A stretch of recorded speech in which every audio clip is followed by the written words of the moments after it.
Šiandien labai saulėta, graži diena. Ir nusprendžiau, kad laukiu Ernestos ir Ievos su jumis pabendrauti.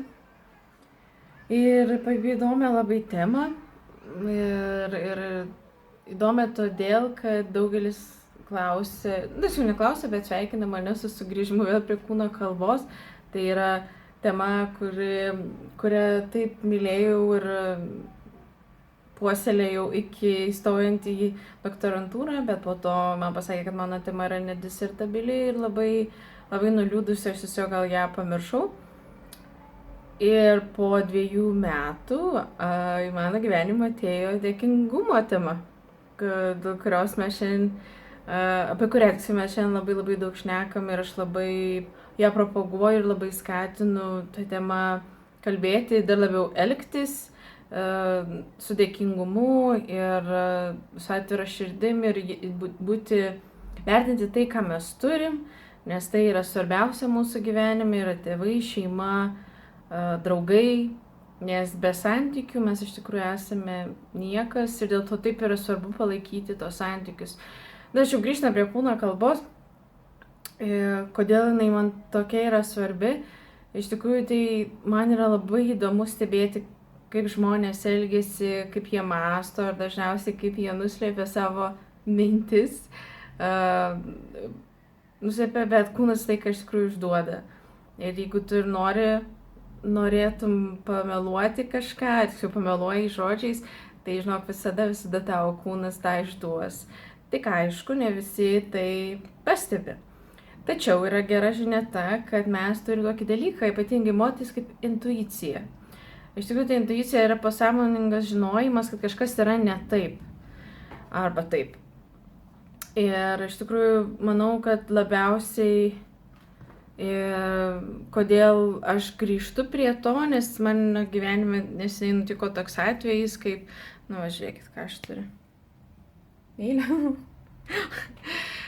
Mano, iš tikrųjų, nutiko toks atvejis, kaip mane išdavė partnerė, kurią aš labai pasitikėjau, nors nujaučiau iš tikrųjų po dėkingumo žurnalo pristatymo visuomeniai, kad kažkas yra ne taip su ja, bet tuo metu nemačiau to. Ar tiesiog gal nenorėjau matyti, nes labai mylėjau tą žmogų, labai ją pasitikėjau, bet galiausiai praėjus, Birželis, Liepa, Rugpjūtis, Rugsėjis, 4 mėnesiam jinai mane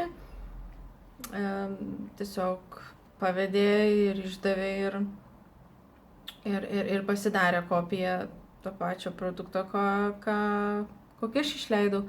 Bet čia yra pamoka ir aš dabar manau, kad nebedarysiu tokios pamokos ir nebelabai pasitikėsiu, bet patikrinsiu tą žmogų ir man tai padės padaryti kūno kalba ir jos mokėjimas. Ir aš labai skatinu visus tuo domėtis ir analizuoti. Tai nėra sunku, tai yra be galo iš tikrųjų įdomu, ypatingai eini gatve, esi kokiam vakarėlį, ar galiausiai troleibuse ar autobuse. Tai yra be galo įdomu ir pamatyti, kaip tam tikri santykiai vystosi, kaip kiti nesivysto, kaip žmogus reaguoja tai, ką kitas pasakė, ar palankiai ar nepalankiai.